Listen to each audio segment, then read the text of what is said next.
Oh, so freaking close. Welcome into the CHGO Bears Postgame Show, presented by PointsBet. Use promo code CHGO to get 2 bets, risk-free bets up to $2,000. Hey guys, the show started. I am not going to be doing any grunting today. That was a phenomenal performance by the Chicago Bears when it was 21-3 or whatever the hell the damn score was. No one in any corner of Bears land thought that they were going to be in the game. Basically would have folded the franchise at that point. The head coach would have been fired. We need a new quarterback. They come back, they take the lead. Fields has his best day of the year by far. Ihmir Smith-Marsette, that sucks, but the dude's trying to make a play, and I get it. He should have gone out of bounds, and he shouldn't have done what he did on the amazing Fields run to the end zone. I'm in a positive mood after that. That is a win-loss as far as I'm concerned, Adam Hoge, Greg Braggs, Bears fans.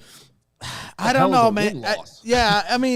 Moral victory, right? That's what we're calling it. I mean, it's tough, though, because I said before the season, last year I felt like Justin Fields only had one it moment, and that came against the Pittsburgh Steelers.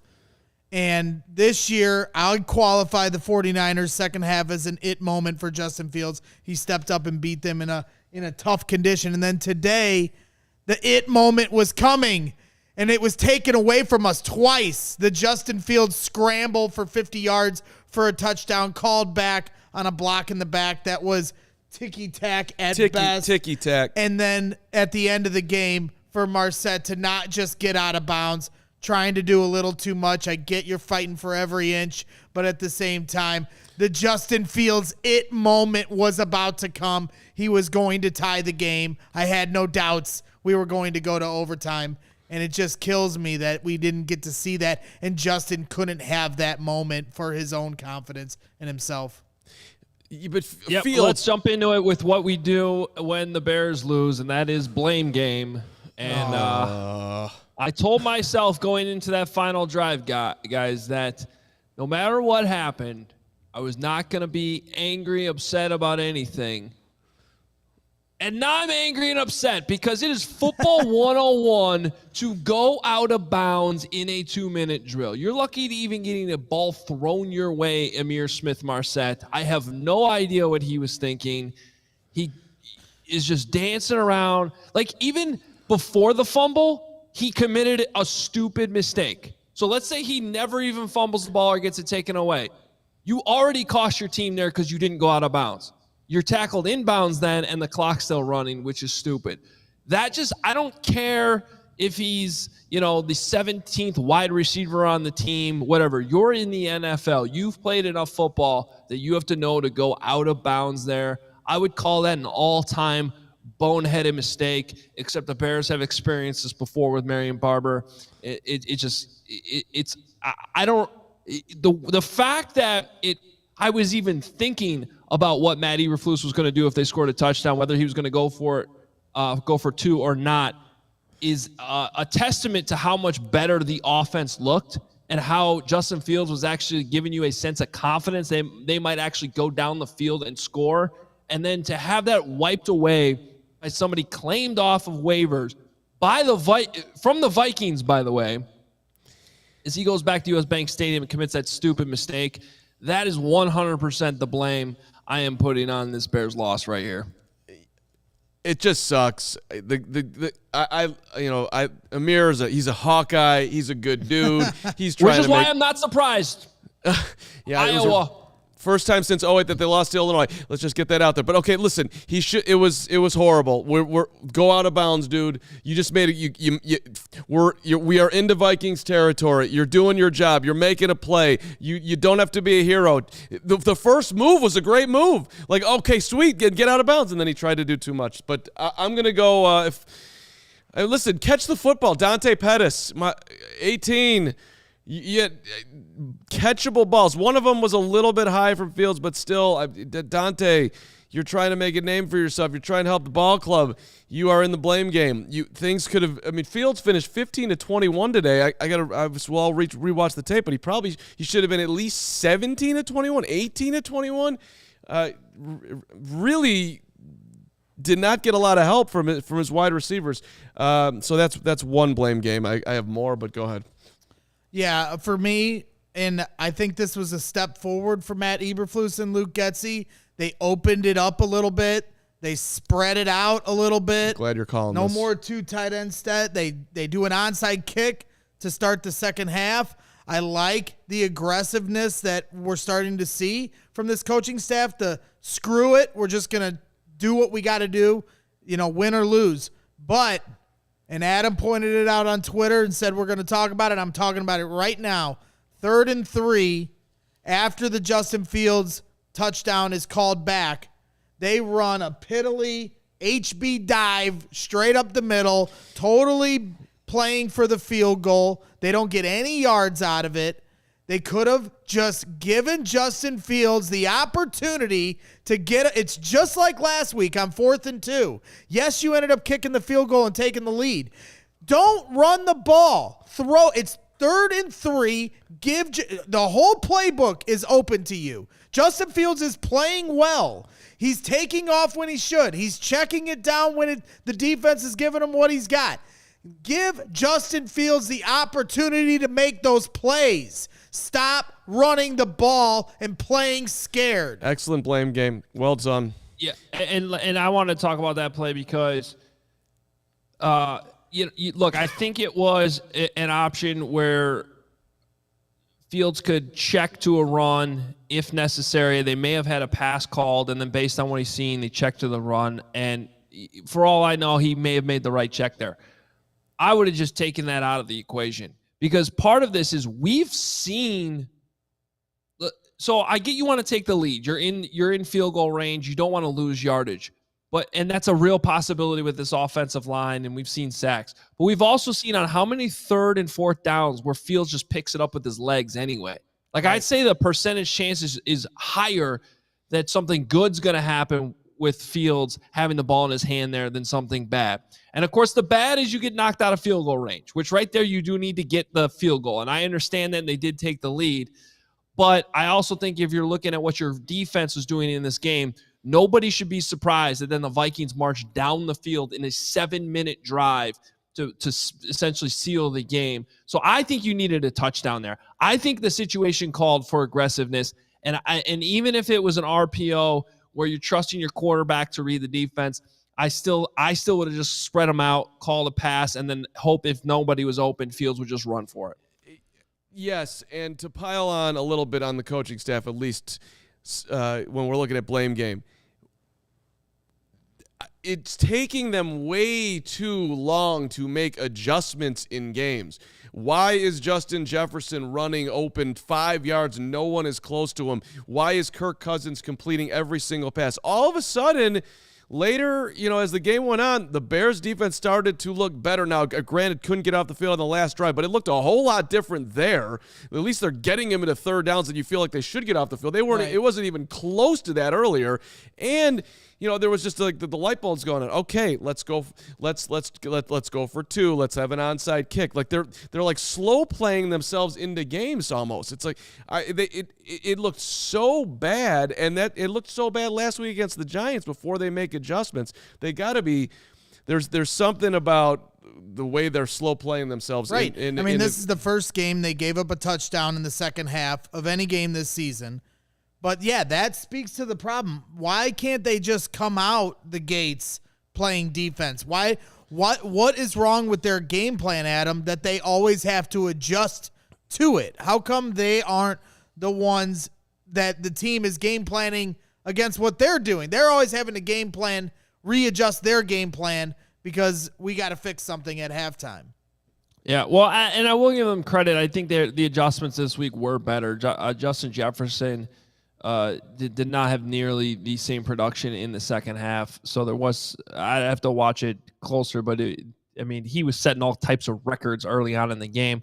But yeah, it took too long. It was like they had no game plan in the first half to stop arguably the best wide receiver in football right now. At least one of probably the top 3. So I don't know, guys, and we can get to that. I think we'll probably spend some more time on the entire start of the game here. Then another blame game, Adam. We didn't talk defensively, but that final defensive drive where they can't A, get off the field, and B, end up giving up a touchdown. Roquan Smith has a pivotal missed tackle. That's 2 games in a row. He's had a pivotal missed tackle last week against the Giants and now this week. At some point, he's got to step up. He's the best player on this defense. He's the one that held out all offseason because he wants to get paid like a top linebacker, and he's missing on the pivotal plays to win the game. Yeah, look, as far as guys who have been shining on defense, Roquan being one, we didn't notice a whole lot of Eddie Jackson today either. Whenever Robert Quinn wants to get in the backfield and get a sack and start looking like he did last year, that would be awesome too. Also, he looks slower to me. Yeah, he looks slower to me. Right. That's all I can say about it. All right, let's get into Fields' guide, though, because this part was a very good development, and probably at the end of the day, in the big picture, is what matters. Fields' guide is brought to you by Green Ridge Farm. Their amazing meats and meat sticks. We love Green Ridge Farm. Justin Fields today, a much better performance.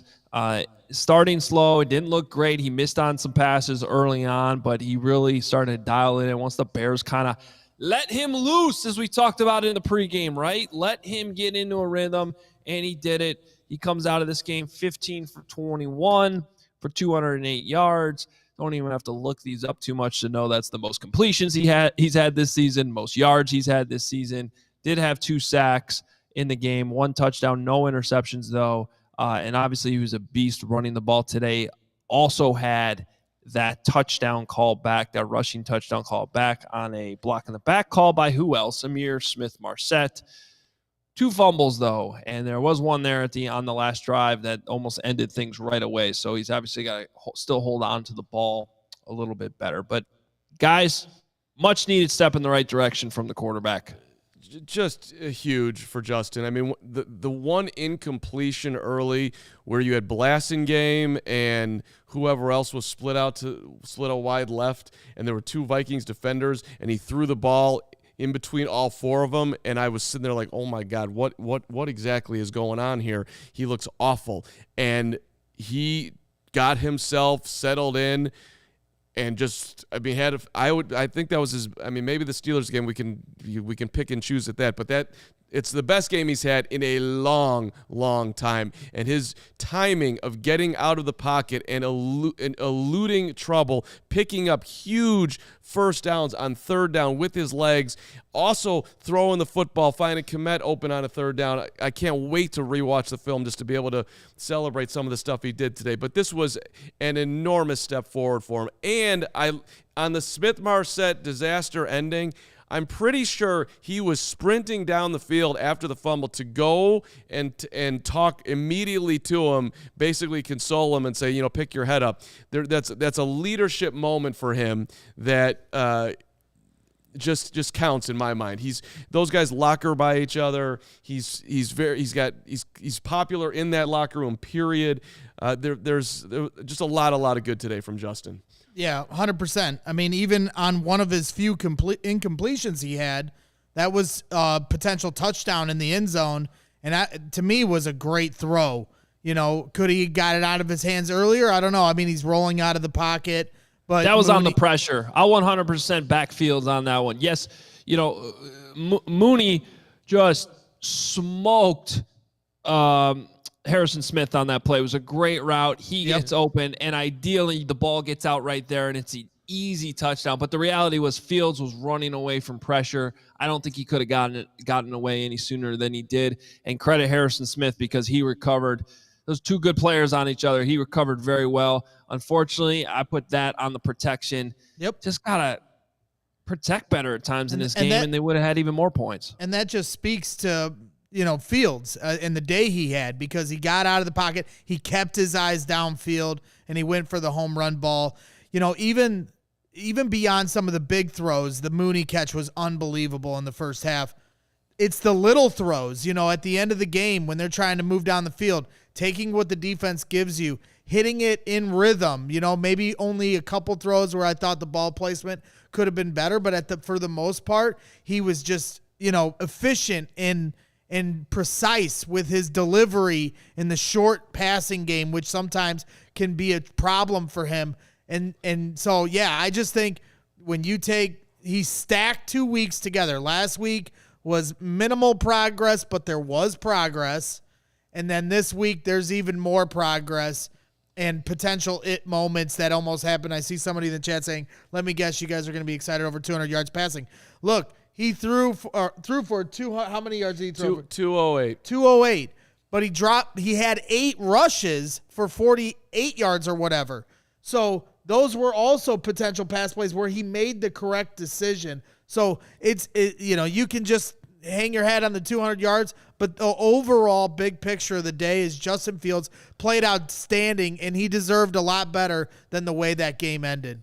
And look, the quarterback needed to start to see some results. The Bears offense needed to start to see some results. The offensive coordinator, the head coach, all of it. And this was a major step forward. I don't care if he only threw for 208 yards. They put up 22 points.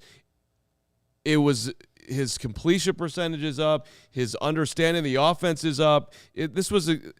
The Vikings give up a lot of passing yards. Fine, we talked about that in the pregame show. But I mean, come on, this was a big step forward for the offense today, and they needed it desperately.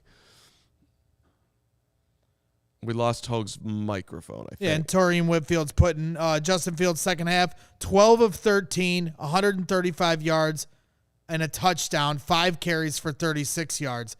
That's a huge step forward from the first half. Massive. Do we have Adam back? I think that was my fault, guys. Okay, for me, it's not even about what the numbers end up being, and I get our bar of expectation is incredibly low, and we're celebrating a 200-yard performance or whatever, but it's more so just about how it started to look and the way that Fields just started to get in a rhythm, and the passes you could just tell were on point, and he was throwing with confidence. Now, I'm seeing other comments, and they're completely legit.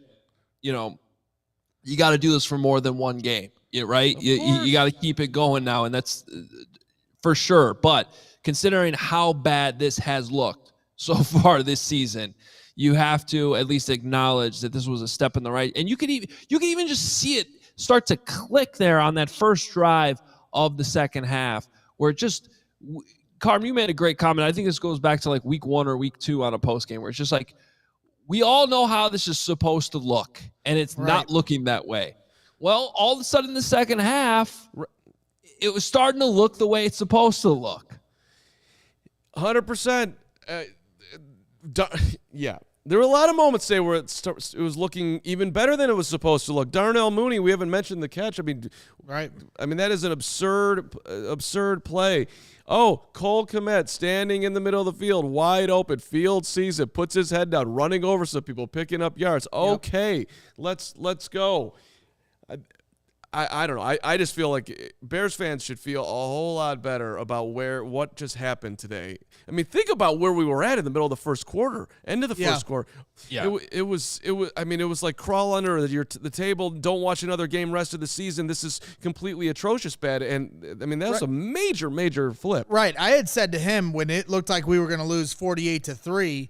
I'm like, what else is there to talk about other than the fact that the Bears are going to have a top 5 pick and that we don't know whether or not they may or may not pick a quarterback in the top 5.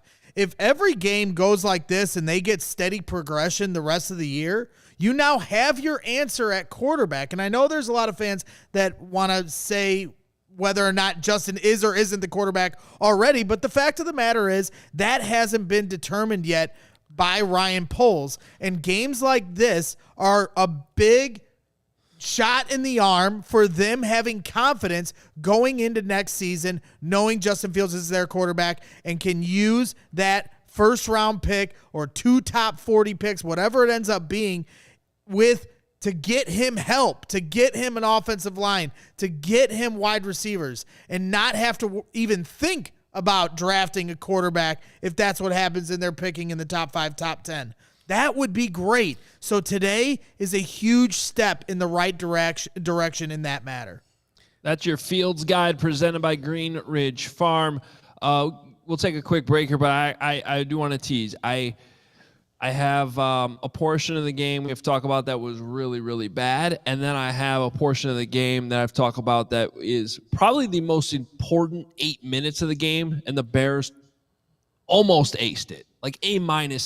I'd give it an A- for it. It was almost perfect, so we'll talk about that coming up. But first, this football season, PointsBet is bringing you a better way to bet live on games. That means before this ad is over, you can place a live same-game parlay, bet on the next drive to be a touchdown, and cash out on your live second-half over bet. So whether you are on the move or on the couch, do it live on PointsBet. Download the PointsBet app today. Sign up with code CHGO to get your first 2 bets risk-free up to $2,000. If you or someone you know has a gambling problem and wants help, call 1-800-GAMBLER for crisis counseling and referral services. And if you are already excited for the Bears and Commanders on Thursday night, then go on to the beautiful Game Time Tickets app. The hottest new ticketing site makes it easier than ever to score the best deals on tickets to sporting events, concerts, shows, wherever you want to go. Sit in the last row, sit in the front row. Get your Game Time app going. If you love CHGO, by the way, best way to support us, buying your tickets through the link in the description. And, yeah, I'm looking at a nice little end zone, $132 ticket for Thursday night, Bears and Commanders. Braggs, you going to be in the stadium on Thursday night? I'm going to be hanging out with my buddies Mark and Adam, I believe. Okay. But who knows where Braggs will be. Doesn't matter. There's a million Bears fans buddies waiting to hang out with you. The Game Time app is awesome. Download it.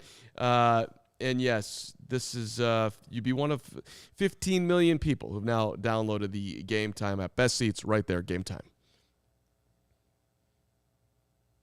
Oh, you muted yourself again, Adam. Adam, that's that's two loaves. Yeah, that is loaves, two loaves on $5 in the jar every time. You're up to 10. It's like this is whiskey money. It's all good. I'll take it. Hey, we know we have a lot of new viewers a lot of times when we're doing these post-game episodes. So if you are new here, or even if you're not, damn it, hit that like button right down there. Hit the like, hit the subscribe. We are live here before and after every single game and during the week at noon to break down the Bears. So hit that subscribe button. You can catch us really every single day with your Bears content. And also, if you want to know when we're going live, to get it pop up on your phone automatically, hit the notification button as well. Subscribe, notify, like. We love you. And also check out allchgo.com to become a member and just go upper level and really get to know Adam Hoge to the level that you want to know Adam Hoge. Right. And you can get awesome shirts like this. My God. Super Brags. Just like, I'm wearing it too today, baby. QB1 all day long, baby. Never actually, a doubt. I'm repping too. I guess I should. Repping it. So much good apparel. Some top-notch merch for your top-notch CHGO. I've been waiting weeks. We love you, fans. I was so excited when it came in the mail. Yeah. Sweet shirt. All right. Yes, Hoge. Keep us going, Yeah, there's baby. the shirt right there. Come on. CHGOlocker.com. Check it out. Okay. I know we're all happy about how the game, well, not the ending, but how it turned at least, because that was looking like just a disastrous Bears performance there for a while. But, guys, we cannot ignore how this game started. And I just have to get this off my chest and vent a little bit about how ridiculous it is to not have the right personnel on the field for your first offensive play of the entire game. Yep. I mean, Nagy never even did that.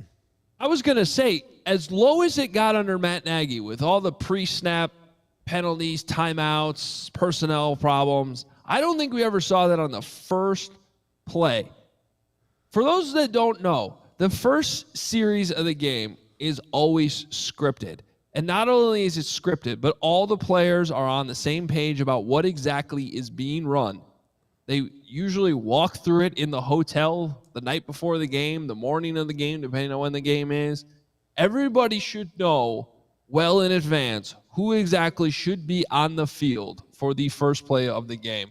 To have a problem there with the fullback running on the field late and then taking a penalty is just so beyond inexcusable. I was like, I knew right then it was going to be a disaster. I can't believe they actually turned that thing around because it was going so far downhill, and that was just the start. Besides not even spelling Montgomery's name right on his jersey too. Monto.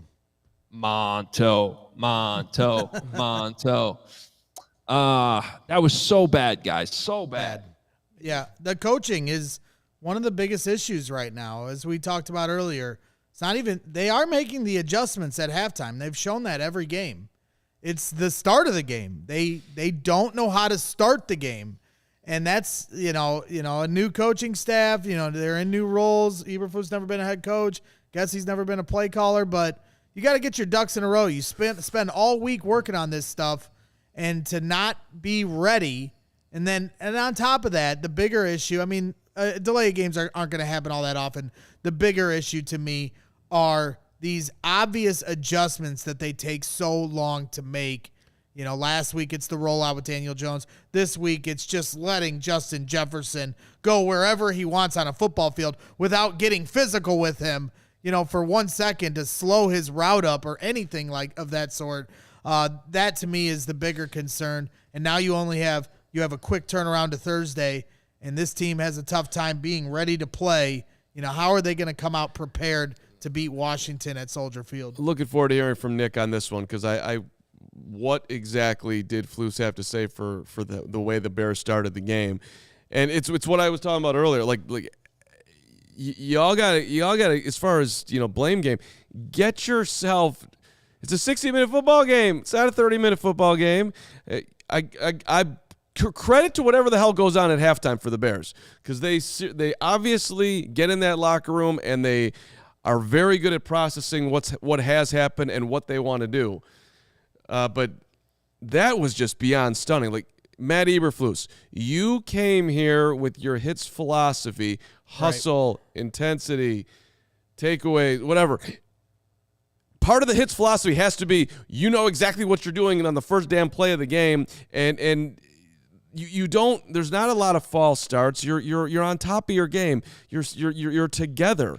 And there's been just too many times this year where it's like I'm looking at the screen just completely confused that they don't have some of the very basic things down. And that, Hoge, Adam, to your point, and thanks for reminding us about it, because it needed to be talked about. Like, that was unbelievable how the game started today. Simply incredible. Yeah, and then later too, guys, I'm with you. Like, to not have.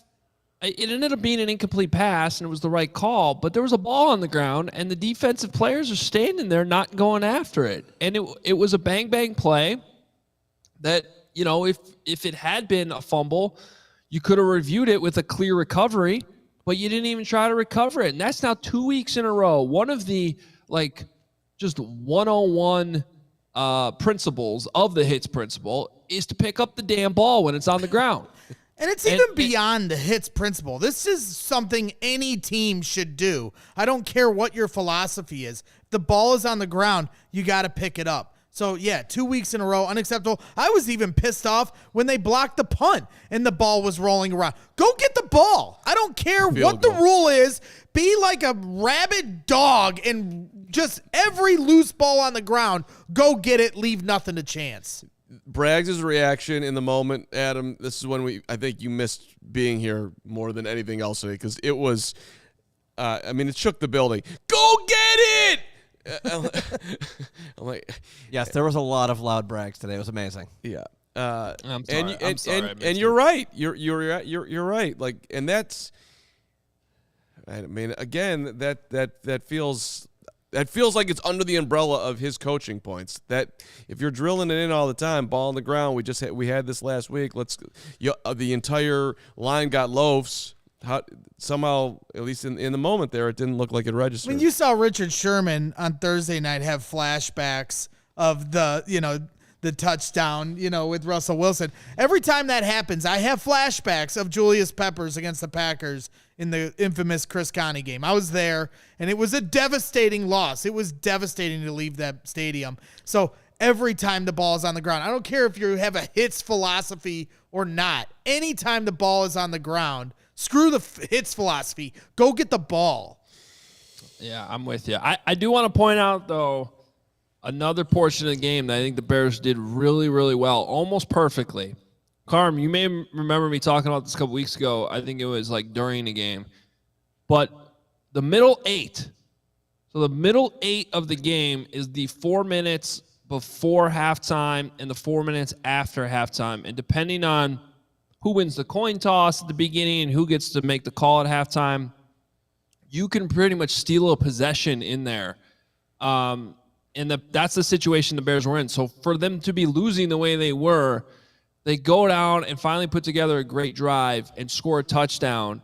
And then they were able to get the ball out of halftime and score again. You saw right there that in the middle 8, the Bears won that 14-0. And that got them back in the game. A lot of games are swung in that middle 8, and the Bears were able to do that today. Now, the only reason I say they didn't do it perfectly, which this does not apply to this team right now. I want to be clear, I'm not mad about it. But when you're really rolling, when you're really confident in your offense and you can control things, Tom Brady's talked about this before, but you can actually prevent yourself from scoring too fast before halftime when you know you have that extra possession coming up. You can time it up to where you don't leave a minute left on the clock. We're not at that point yet. Well, we're far from that point. Absolutely far from that point. So you take the touchdown and you don't worry about it. But they did leave a minute left on the clock, and they were fortunate that the Vikings missed the field goal they attempted, because otherwise the Vikings would have gotten 3 points there before halftime. So it ended up working out. And for as bad as it started, they aced that middle 8, and it really gave them a chance to win this game. Unfortunately, it just didn't end up happening at the end. What an unbelievable catch by Darnell Mooney. He's had a rough season, but that's a catch of the year candidate. That was unbelievable. I was so happy for him too, and there was the earlier in the game with the Mooney Fields connection where Mooney's running free in the end zone, right? And Fields misses him, and Mooney's not completely turned around. The defender's nowhere to be found. That was still under the table. Like, what in the world is going on with the Bears offense? What in the world is going on with these two? Because they're best friends. They travel the country together. They love Chipotle together. They love Chipotle together.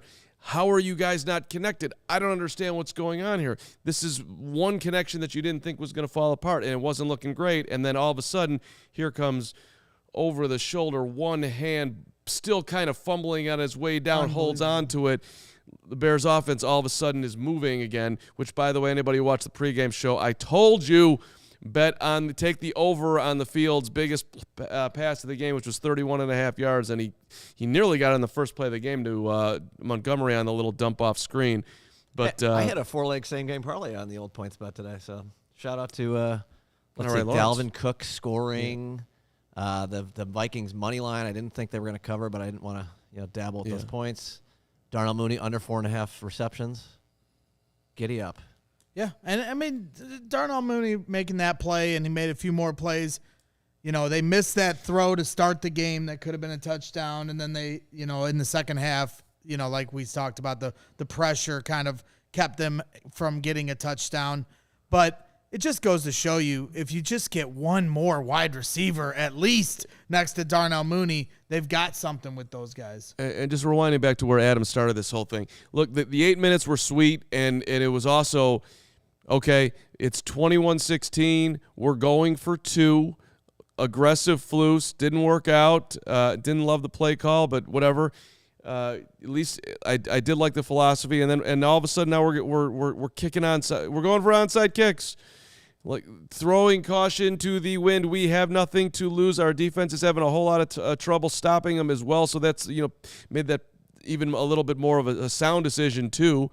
So not just like whatever, we'll just take a risk. It was I liked everything about it, and I know that our guy Corey Wooten's going to be in here tomorrow. He didn't like it, so and Bears fans I think mostly did, but so there was a little bit of back and forth on the onside, but I liked it. I liked it too.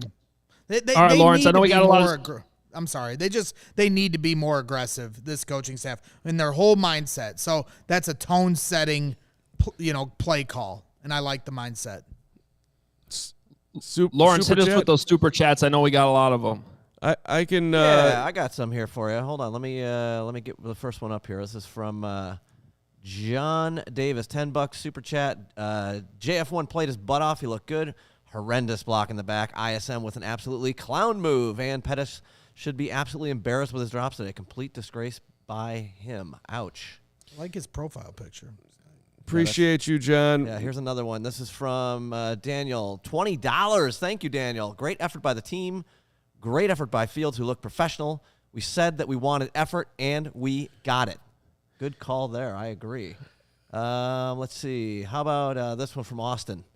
Austin says $5. We basically just got to press the fast forward button until the second half, and boom, 4-1. At least Fields looked better today. Could still improve, though. Yeah, that's a good thing, right? He played well. There's still a lot of room for improvement. That's a good thing. Here's one that I would like to get your takes on. This is from Titleist.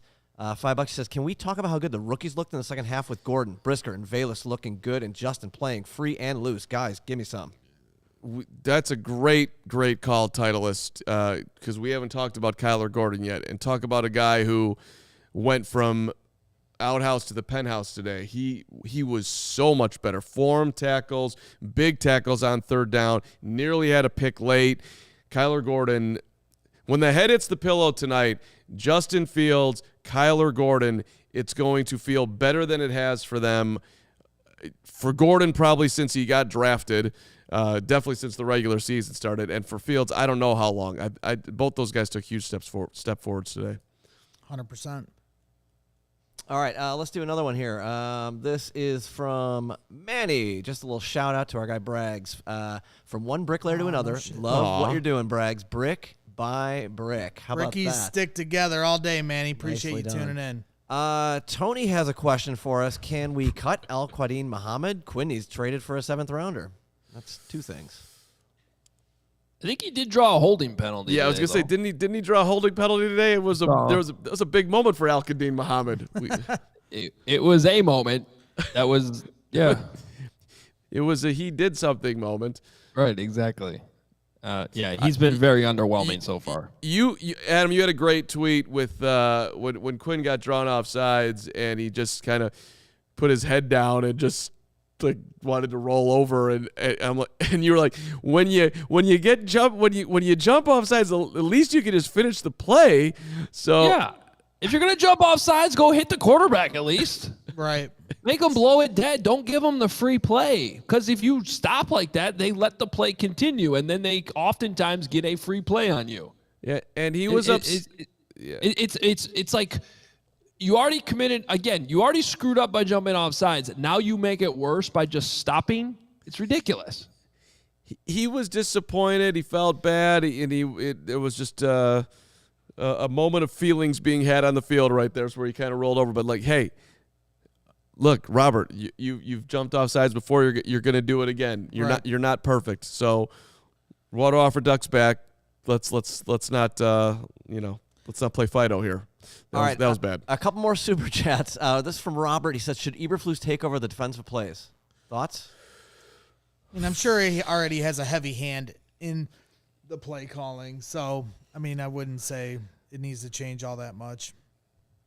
Somebody was saying, is Nagy to offense coming in here as a head coach what Flus is to defense, which I found that to be at least a remotely interesting comment, because when the defense was looking bad, it was looking real bad. So I don't know. I don't know if he needs to take more of an aggressive play calling role, but I'm not exactly opposed to it at this point.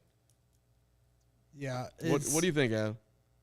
I don't know if we're at that point. I'm guessing Eberflus is having a big say over adjustments, like at halftime.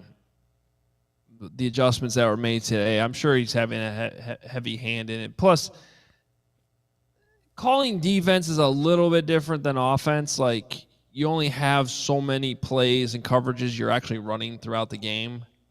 So it's not quite – I mean, it matters, but it's not quite the same thing as an offensive play caller, going into a game with, depending on how many plays you actually have installed that week and ready to go, but it can be kind of crazy. All right, I got 2 more quick super chats, and then let's take a listen to little Matt Eberflus after we're done with this. First of all, this one is from someone named Smith-Marsette. He says, hey, why are we flying Spirit Airlines, and why does the destination say Canada?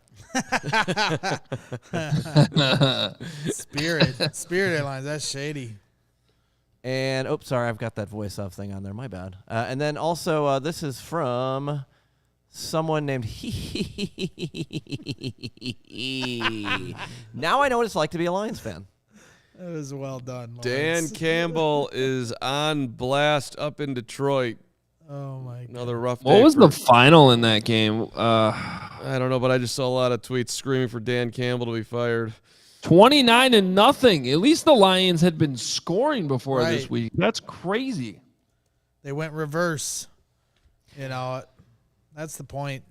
People were saying, well, would you take what the Lions are doing because they weren't winning games, but they were first in the league in scoring? And a lot of Bears were like, yeah, I'd take that. We need to see some, progress from the offense. Well, we got progress from the offense today. We just didn't get the win. So, we're kind of in the same boat in that regard. Losing 29-0 to the Patriots is you really embarrassed yourself. Well, the Patriots only had 1 offensive touchdown in that game, too. Yeah, but the Patriots looked real good with Pat Patriot on the side of their helmet again. With the third-string quarterback, too. The unis were on point. Let's celebrate the Lions being bad. Let's celebrate the Packers being bad. Let's celebrate that we could have beat the Vikings. Bears, moving step forwards, man. This is the best feeling after a loss that I guess since the Steelers game I can remember it clearly. But I was so excited going into the fourth quarter that I was nervous. I'm like, oh my God, we get to have football game nerves because the Bears are in it, and it's against a good team, and it's on the road, and it would really mean something. And Justin Fields is going to get an opportunity to be sweet here in the fourth, and it turns out that he was. It was. I mean, it sucks that they lost, but it was a good day for the Bears overall. All right, tell you what, guys. First off, everyone, please subscribe to our channel. Just hit that red button that's on the screen below the video if you haven't already. Thank you very much for those who have. Now let's try and listen to Matt Eberflus's post-game sound here. What do you say? I love it. Let's give this a shot here. Let me just try and hit the button and see what happens. Okay. So just got a new players. I hear voices. Now I no longer hear voices.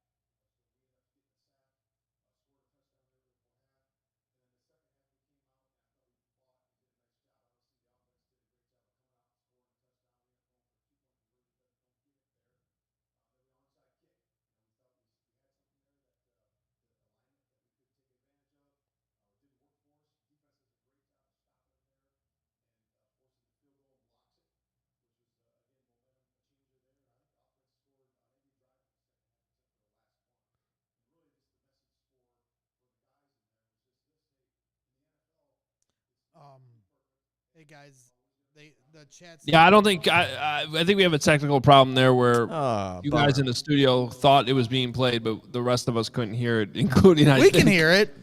Our Sorry, viewers. guys. You guys can hear it, but Okay, nobody well, watching can hear it. So we're gonna stop that. We will stop that. Okay. I don't know what happened there. So we were hearing it here. Sorry about that everyone. But basically, he was very positive. Yes, we'll get it right. It was a moment of silence for the Flus's first half performance, and then now we're back to celebrate how he did in the second half. Good job, Flus. Bears. A moment of silence. We're back, Kevin. Our bad, brother. To never happen again. Fingers crossed. But he was what me and Braggs and Lawrence could hear in here was listen. The guy's upbeat as he always is. He's flusing. He's doing the. Flusing.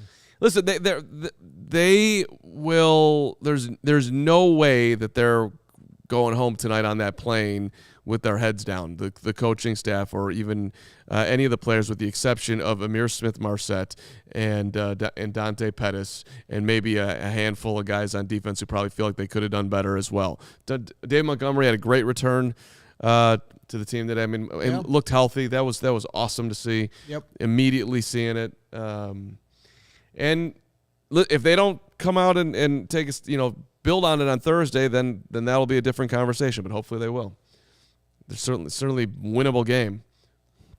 I just don't you feel robbed? I feel robbed. I feel robbed that we didn't get to see Justin Fields do what he could have. Even if it was a bad result, even if it was, him throwing an interception, at least then we would have known. For it to come down to a guy who probably shouldn't even be playing, guy who was claimed off waivers right before the season start, not going out of bounds and then fumbling, it feels wrong.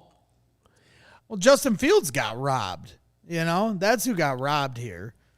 He deserved better. I think we got robbed, Rags. We got robbed. Yeah. Well, here's a dirty little secret. Like, I think there was part of me that what you just teed up there, Hoge, that Fields would have some terrible moment, a late pick, and then he would, in essence, be robbed of feeling good about the game. So I just where I don't feel robbed right now is that Justin was solid on the last drive, was solid from the middle of the second quarter on. So in my viewpoint of like this season really is about the quarterback.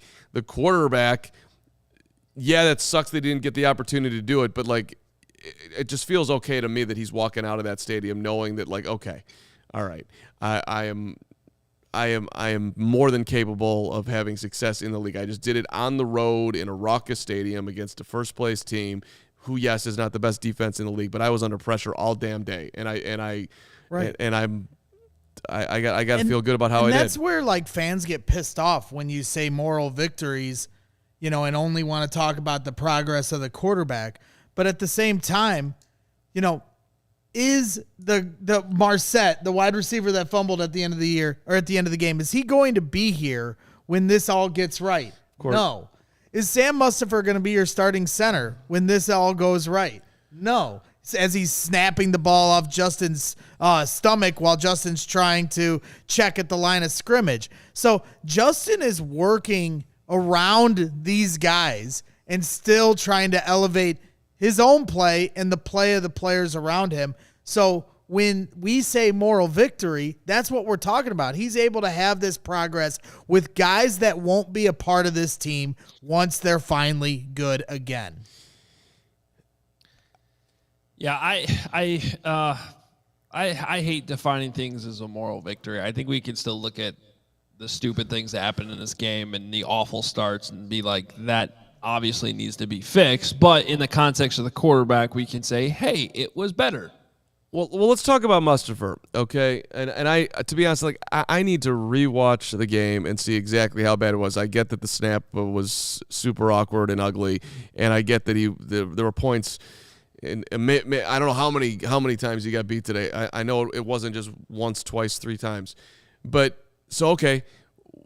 What's the plan? What do you do if you're the Flus? You're gonna put Lucas Patrick there? Okay, fine. So who's playing left guard? And maybe that's something that's overly obvious that they need to make a switch, but right now there is not an obvious replacement to step in there. Yeah, I mean, this is the line you got to stick with until Cody gets right. Tevin had that tough moment. So you're sticking with Mustipher up front. Well, you have no choice. I mean, who are you going to put? I always get his Jatir card. Go ahead. What is it? I was just gonna say you 69. Put Carter. You want to put Carter in there? Could he do worse? I'm not. I mean, clearly the Bears coaching staff thinks he will. You also have some veteran options there. You can put Michael Schofield out there. Wait, but guys, why are they even on their roster though if they're unplayable? Right. Yes, you make the move. Absolutely, you make the move. You got to give someone else a chance. There's no point in having Michael Schofield, a veteran, on your roster if you're afraid to play him. Then get rid of him and bring in a younger guy. I would have moved Lucas Patrick back to center the second he was able to snap again. And if Sam Musford can't play guard, then put somebody else in there. You have Jatire Carter on your 53-man roster. If he's that bad, then waive him. Try to get him to your practice squad. And if he doesn't get there, then too bad. He's on your 53-man roster. Then play him. Do you think that Riley Reef should be taking over for either tackle, or are you okay with the way they're playing? Because a lot of people seem to be kind of done with Larry Borum, for people that look at the offensive line closer than I do when they watch the game.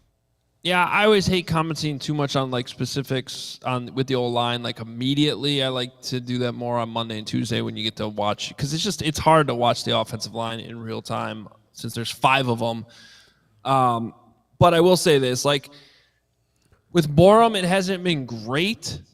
I don't know that it's been to the point where you absolutely need to bench him. I also worry about what Riley Reef has left in him, and I think that goes against what we've been talking about too, which is you got to learn how these young guys can play, right? And playing Riley Reef, to me, playing Riley Reef is only necessary if you're worried about Justin Fields getting hurt, which maybe some people are.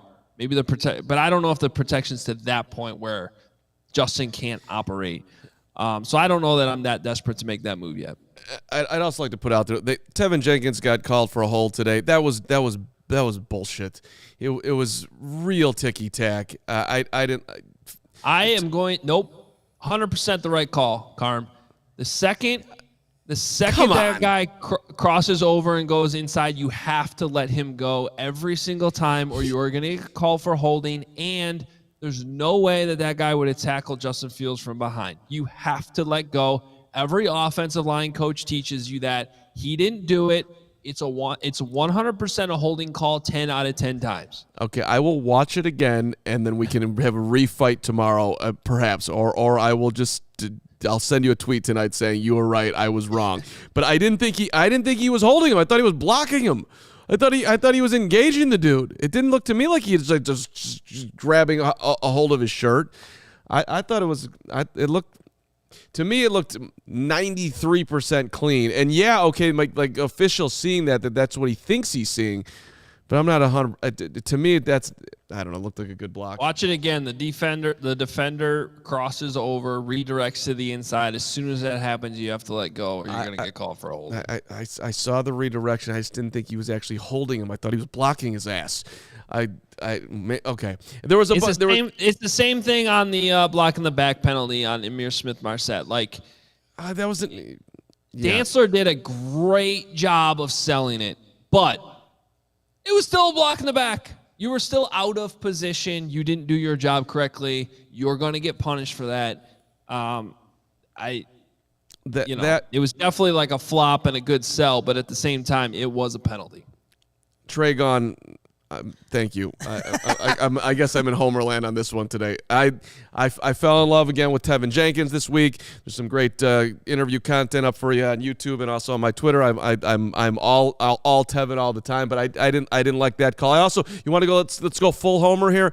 The handsy call on Jalen Jones with the overthrow to Justin Jefferson was another BS call. He barely touched his ass. Let's let him play football. Hoge's are you having a breakdown in there, or is it a legit headache, or what's going on? Did you think that was a penalty too? Yes, he grabbed the jersey. You can't do that. Also, you have two guys over the top. They essentially had triple coverage on Justin Jefferson there. You should know that and know that it's better to just let him go. You have two guys helping you. You don't need to grab him at the line like that. He didn't tackle the dude. He had a little bit of hands on him. Come on, man. He grabbed him here, which is a hold every time. You can't play football without touching people. Sometimes you're going to have a little touchy touch. And the official But there's a difference between a jam at the line of scrimmage and grabbing a guy as he's running by you. You can't do that, and you shouldn't do that when you have help. If you have nobody over the top and you're trying to prevent a touchdown, then you should just go tackle the guy. You can't. You can't do that. Okay, I want a full vote in the chat right now. Team Carm versus Team Hoge. Who's right here? I am on Team Carm. Lawrence? Yeah, I was going to say, if you're for Team Carm, hit a 1. If you're Team Hoge, hit a 0. We'll see who actually gets Don't it. call everything. Let them play football. Neither of those should have been called. They did not impact the play. Bang. A lot of zeros about to come in. If you're Team Hoge, hit the like button because we all know everyone's going to be Team Hoge here. No, they're not. There's plenty of Carm You got coming in here. one Carm. You got one Carm. Kevin's with me. Oh, okay. Look, he's a homer too. I don't know what 0 means here. Casey and whoever else put in 0. I said Team Hoge is 0. No, Team I thought there was Carm 1 is and 1. 2. I didn't listen. My bad. Yeah. Whatever. Sorry, I was being binary. I should have went 1 and 2, but I went. No, 1 the and refs 0. really haven't been a factor the last couple games. Okay, now I'm losing by a landslide. Fine. That's fine. We can all. Somebody put earlier, when all else fails, just lean Hoge. I think that's probably a good standard to live by. All right. Or huge, as that guy called honestly, me. Huge. Whatever. Jalen Jones on that particular play, the defense was fine. How about Velus Jones? Don't. First snap on offense goes for a touchdown.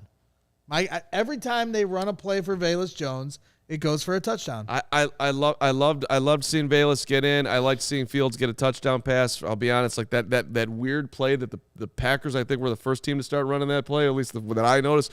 I was sort of hoping that it was going to be like a cooler Velus moment, like he'd be running free in the end zone and Fields would zip it to him. But hey, we'll take it. It was good to see him get on the board. But he dreamt it, he felt it, he knew it was coming today. And somebody bet one of your friends took down a $1,500 winner on a plus 300 or something. Yeah, it was right before the game. It was plus 1,000 on points bet for Velus Jones anytime touchdown. So, people were getting paid off that touchdown. Kevin, I hate to ask, but I think we need Coors Lights on the set here to celebrate this incredible loss. I'm good. I'm not. I'm a whiskey Harv's taking man, this way too far with this moral victory. He's excited. He's excited. This is the best game they've had in forever. He's seeing the They light. looked like the worst team in the Big Ten in the first quarter. They did. And that that's makes saying something because you were at the Northwestern game yesterday.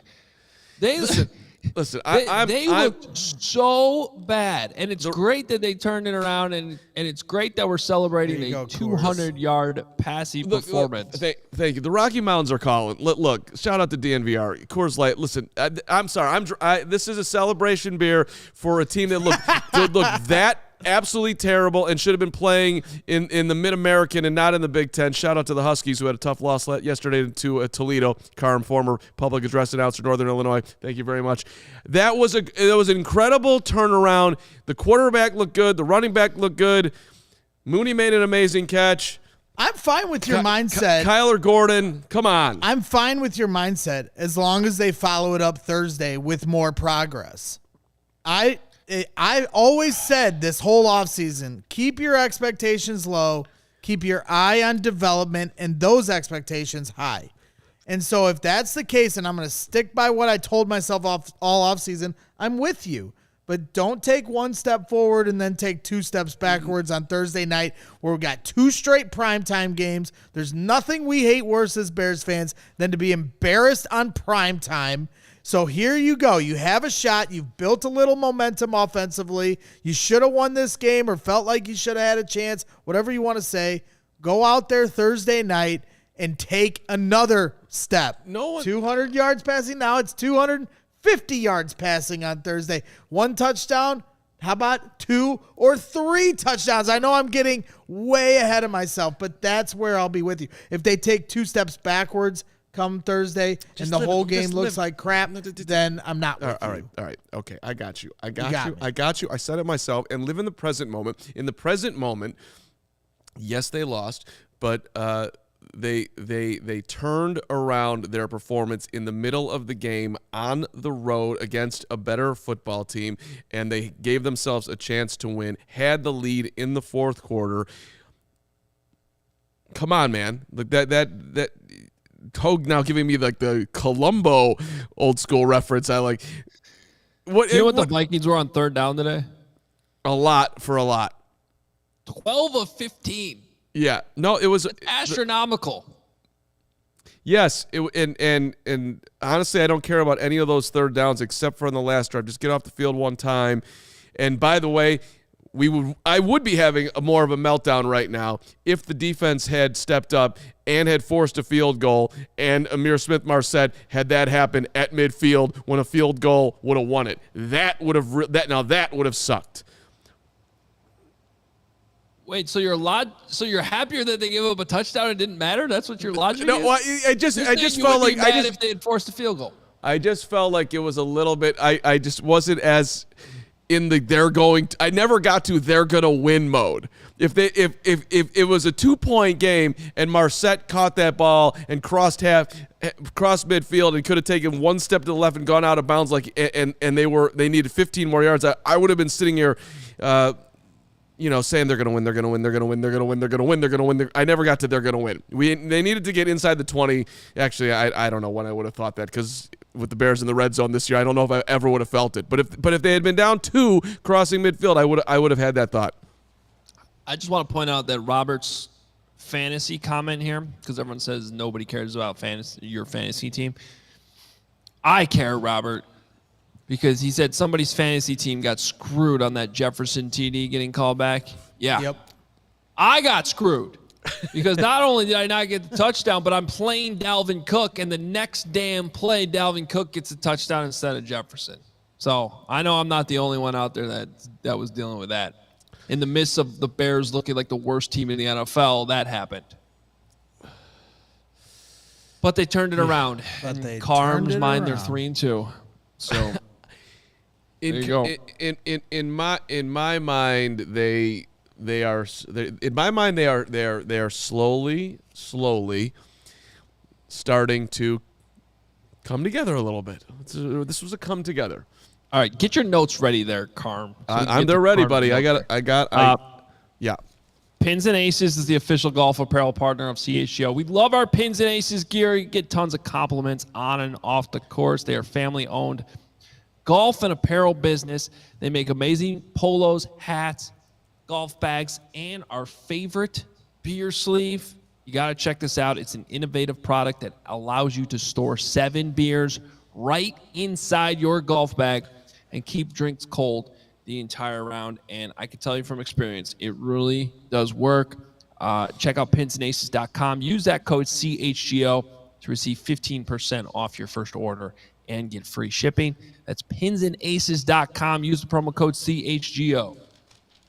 All right. Are we going right to the notes, or was I supposed to read something else here? Because I feel like you should be reading something.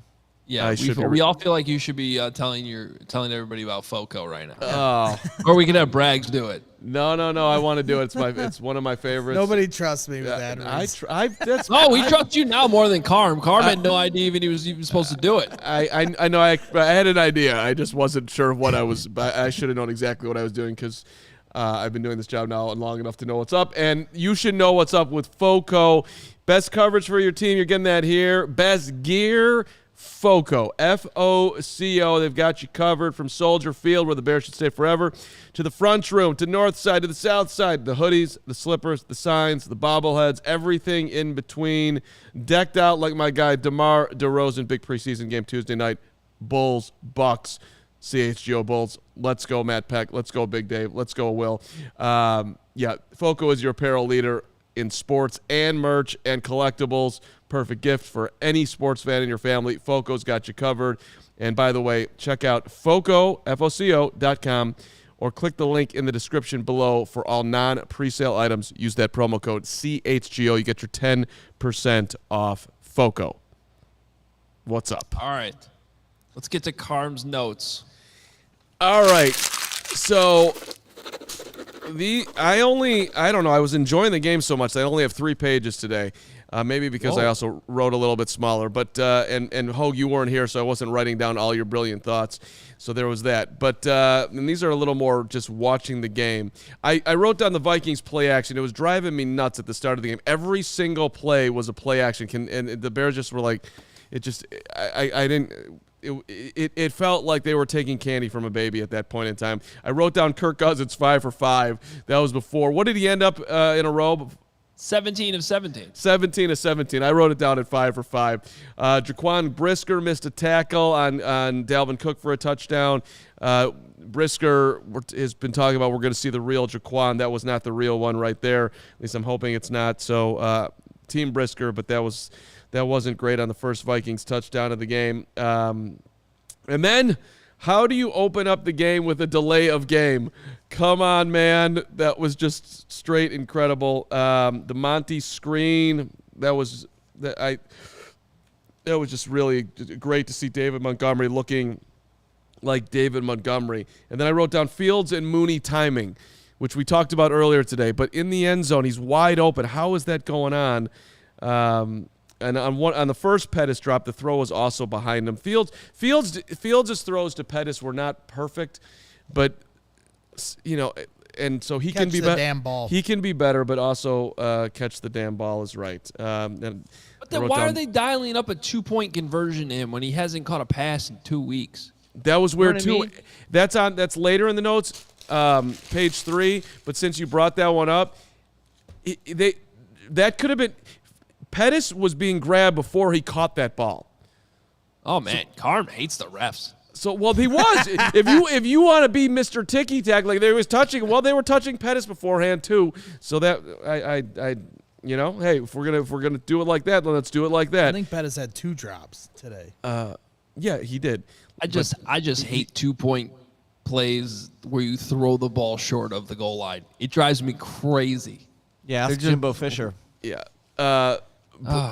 In-house, couple comments here. Braggs leaves at halftime to do a Spaces, which was awesome. I was super jealous. He had a bunch of people talking to him. I needed to talk to somebody at halftime, but then he didn't make it back in time for the second half. So that was a loaf on Braggs. Baloney, one play. One play is one play. That's a loaf. That's a straight loaf. Play, yeah. Oh my! Look at it. Yes. Just drives the bus right Yes. over me, Adam. I also want to shout out, and this is again, I'm the newest person at CHGO, but we tend to have a little bit of a fraternity situation going on here.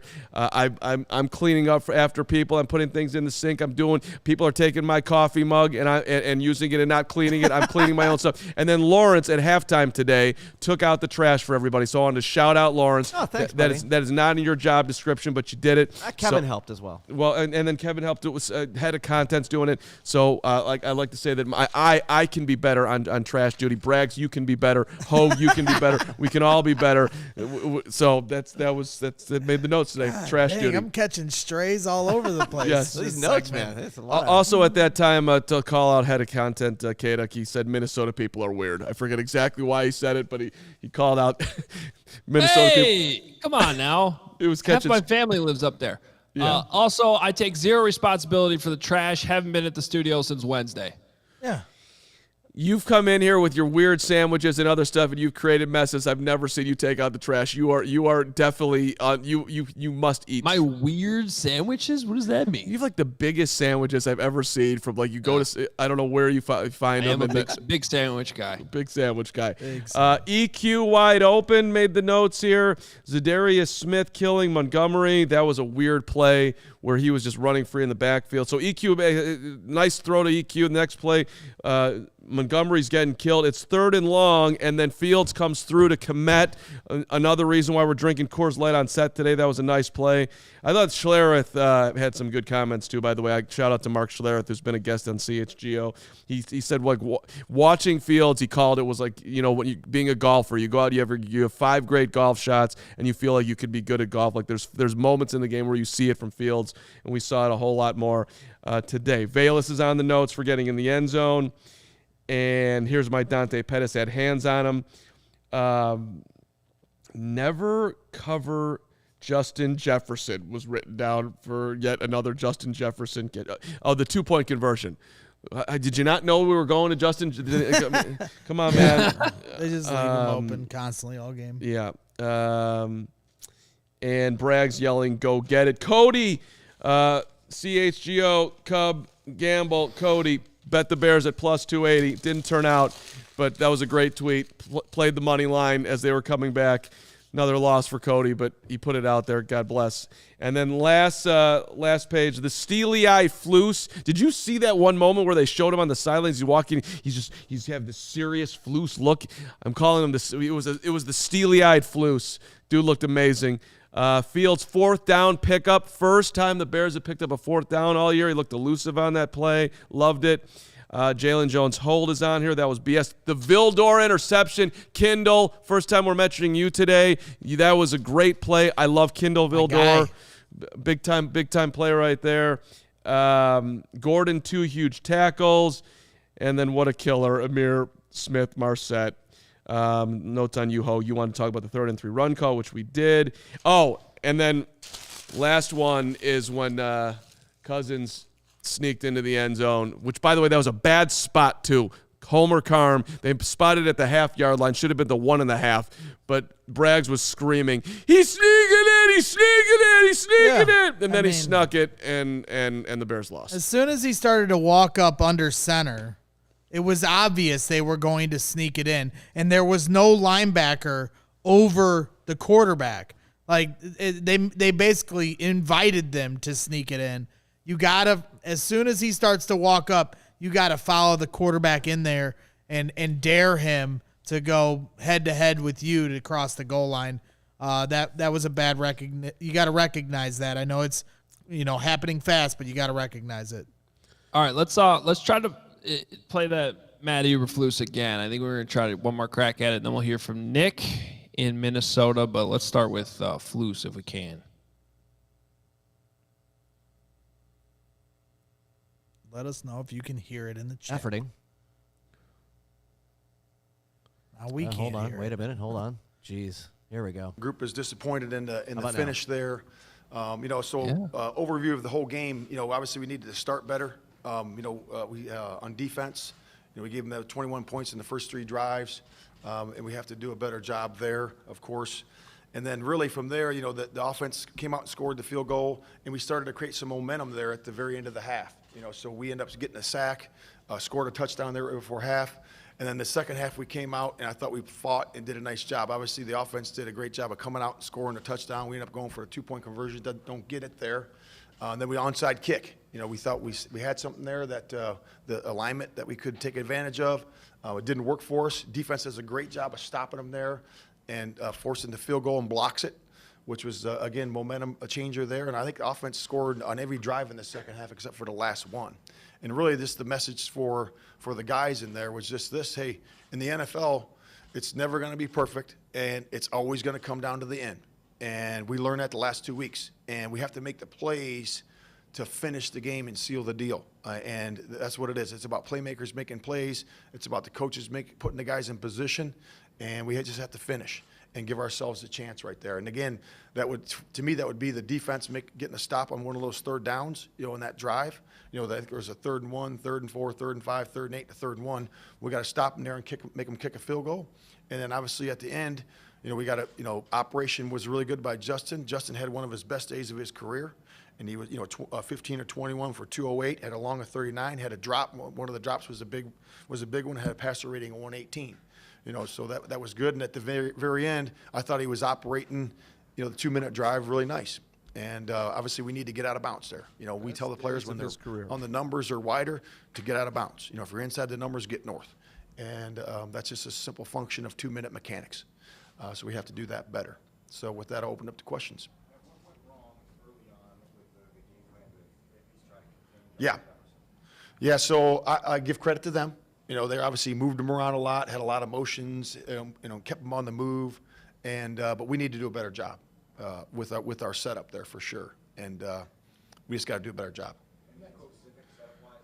No, I mean, so when you get them on the move there, it's hard to roll up to them sometimes. So I think that was mainly it, but you have to do a better job there when that does happen to do some different things, even when he is on the move. So we just got to do a better job. What is it about this team that allows you guys?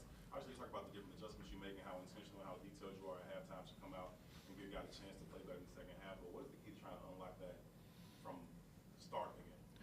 Yeah, I mean, it's just bring it to the guys' attention. I've done that before where this has happened in my career, of course, over the long career, And, you come out there and you make sure they're executing to start, the start of practice. We always talk about, hey, fourth quarter, we're built for the second half and all those things, but we have to make sure that in practice we're executing in the start of practice as well. So that's just something you got to set up, and you got to put it on the guy's mind and make sure that they can, it's simple, but it's also aggressive, the game plan to start, and then go from there. Is that an analytical decision there?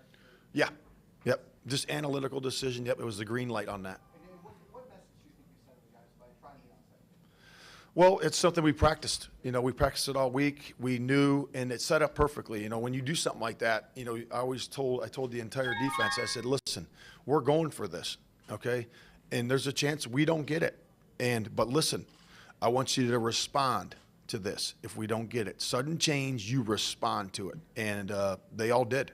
They respond. They rose up there. Then they ended up blocking the field goal. So to me, it was really a wash right there. We got them on, basically on downs right there for the block field goal. You had a 4th and 4 decision when you went for it. Yep. Is that another analytical thing, or is it a field? No, that was where we were. The numbers where we were for this game in that part of the field was a 4th and 4, green light all the way. Coach, obviously Ihmir feels terrible after the game. Do you hold him aside? Do you talk to him one-on-one or something like that? Yeah. Oh, yeah. I talked to, listen, I'm close with all these guys. I talked to every single one of them, talking about their performances, how we can improve going forward. If a guy had a really good game, what's his mindset going to be for the next game? And that's part of coaching, and I'll certainly do that for sure. All right, so I'm going to jump in there. We'll get to Nick coming up here, but I do like what he had to say about the onside kick. You're going to try it. You're not always going to get it. It's like probably even like a 40 to 60 chance you're actually going to get it, but you see something on film, you go for it. You credit the Vikings for, keeping their eyes on the kick and not bailing out, and they made a nice play. So it is what it is. Nick, what's up, man? You got done covering Matt Eberflus, Justin Fields, and the locker room. What do we have to know? Yeah, let's actually talk about that onside kick a little bit more, you guys. Got the chance to speak to Darnell Mooney in the locker room, and then obviously heard from Fields, but they love that. Love that mentality from Eberflus going for the onside kick. Shows that he has confidence in the offense. And even if they don't get it, it shows confidence in the defense and obviously having a shorter field to defend. So Darnell Mooney was all for it. He even liked how the Vikings just took the ball. They won the coin toss and elected to receive. So he likes that mindset, being that you can have some confidence in this offense, and gives them obviously another opportunity. It was Ihmir Smith-Marsette was also, along the same lines, kind of saying the same thing, but obviously his focus was more on what happened at the end of the game. But that aggressive mindset, the offensive players really liked that. They had that confidence. Eberflus showed it in them, and someone's got to, it provided a spark. How kind of like Justin Fields was playing, that knowing that their coaches trusting them to, execute if given the opportunity. Nick, how did Fields talk about his performance today? Yeah, he said today, you guys, was the most comfortable, he's been. He was asked straight up, just, was this the most comfortable? He's like, I would say so. Just playing in rhythm. He also said the passing efficiency looked better, the protection was better, how they handled picking up the blitz. So this is the most comfortable Justin Fields has been, and it showed on the field, you guys, what he was able to do in the second half, how they're moving the football. They said, had the strip fumble not happen with Ihmir Smith-Marsette, like they felt comfortable with where they were at on the field, how they're moving the ball in the 2-minute drill. And he said, obviously, we'll never know that didn't happen, but he did like how they were moving the football. Was there any thought or comments when you talked to Darnell Mooney about the 3rd and 3 run play at the end, where it seemed like they basically settled for the field goal? Is there any wishing that they had thrown the ball or given the ball to Justin Fields and let him make a play there? Darnell Mooney didn't really talk about that, but I remember when that happened, it's like, wow, Justin Fields should have the ball in his hand and be able to want to make the play here. But he was asked about that, Fields, and he was asked, do you lobby to go for a 4th down? And he smiled when he said this. He's like, doesn't have an opportunity to lobby for it. He just smiled. That's not my job. But Justin Fields just seemed overall today, like he had a bad press conference on Wednesday. Like he didn't want to be there, but today opened up, was pretty candid with some of the questions, explaining some of the things. Like there was a missed opportunity in the back left corner of the end zone between Mooney and Fields, and he talked about, well, I saw one thing, Mooney saw the other thing, kind of walked us through why that misconnection happened. But actually, that was the same play where Darnell Mooney caught his one-hander on. Same exact play. We're able to obviously connect on that one, but that moment he didn't. Mooney and Fields were just not on the same page. Did anybody catch up with Ihmir Smith-Marsette? Yeah, so he had a bunch of media around him right initially, and he said should just went out of bounds. He thought the safety overplayed the play, so by the time he had made the one-man miss, he didn't think he was going to be there. So that's kind of his explanation. He knows that he should have went out of bounds. That should have been what he did on that play. And then he was also asked about the block in the back call that, negated Justin Fields' touchdown run. He said, man, that defender just flopped. And you go watch the replay, looked like there was some acting in there too. But, Justin Fields was also asked about Ihmir Smith-Marsette and just, obviously making the mistake and what he has to do. But he said that he has to learn from his mistakes, obviously, but he can still be one hell of a player in this league. And of course, if a guy makes a mistake, you're gonna have his back. But he didn't seem too down on Ihmir Smith-Marsette. I know everybody wants to go cut him. If you go to Bears Twitter, it's like, yeah, cut him and be done with him. But they're gonna rally around him just like they did for Velus Jones Jr. last week. All right, Nick. Well, short week and a winnable game coming up on Thursday. What's your understanding about, how things are going to work the next few days as they got to put this one behind them really fast and try to beat the Washington Commanders?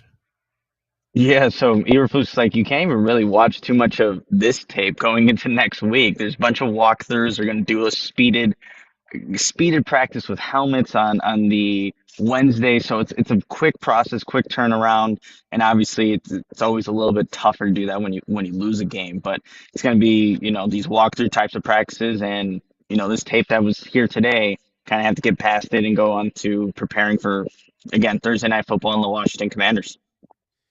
Hey Nick, everybody wants the Bears to have the stadium that the Vikings played in and that you were at today. I can see the look on your face. You agree. So that's what we should build, right? In place of Soldier Field in Chicago, right on the lakefront. We knock this one down and we build that one up there and everybody would be happy, right?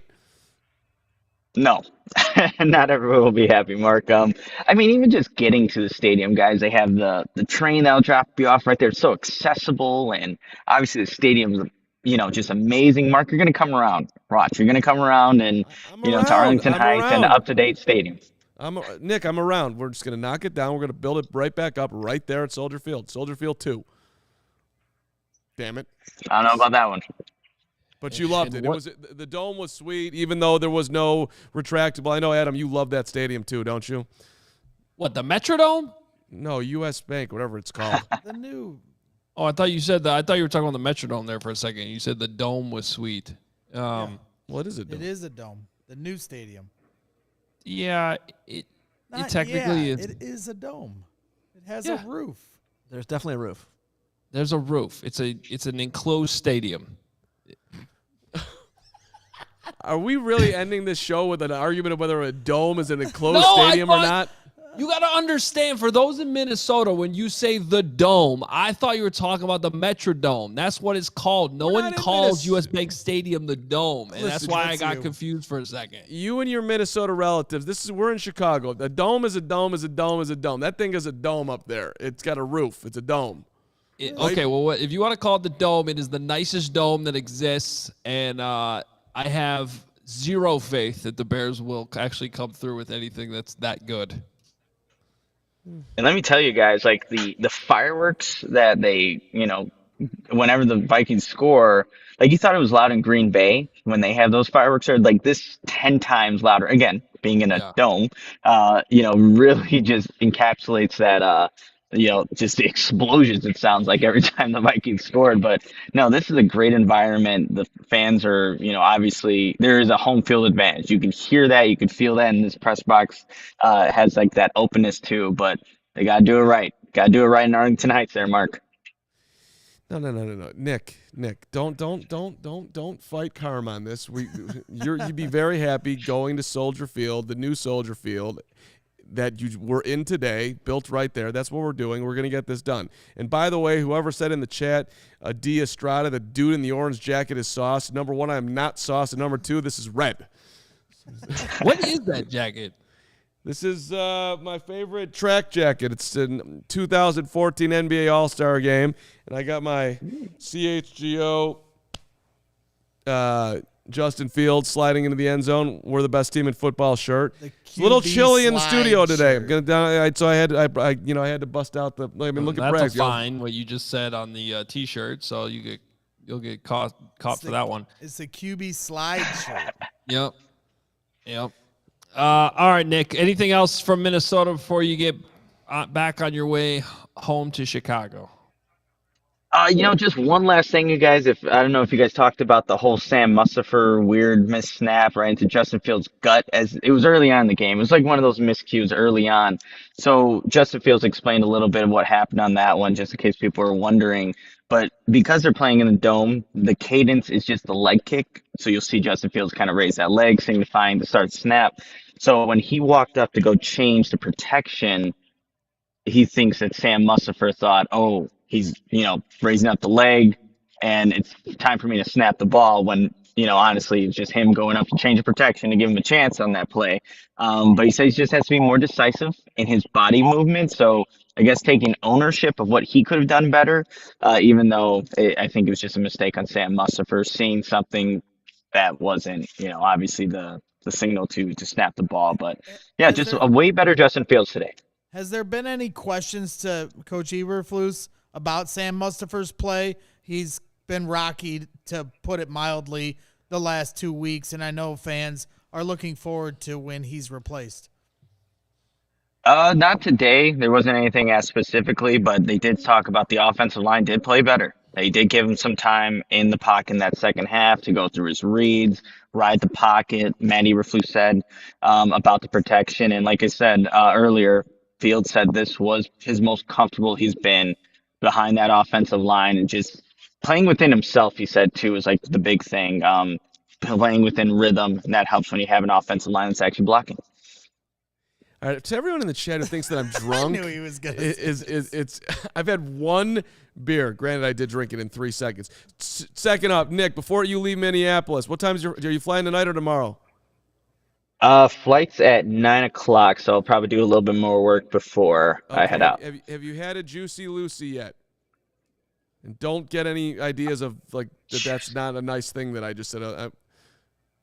Juicy I think Lucy? I did have one of those last night. We went out with some of the beat guys, and I think that was one of the beers I had.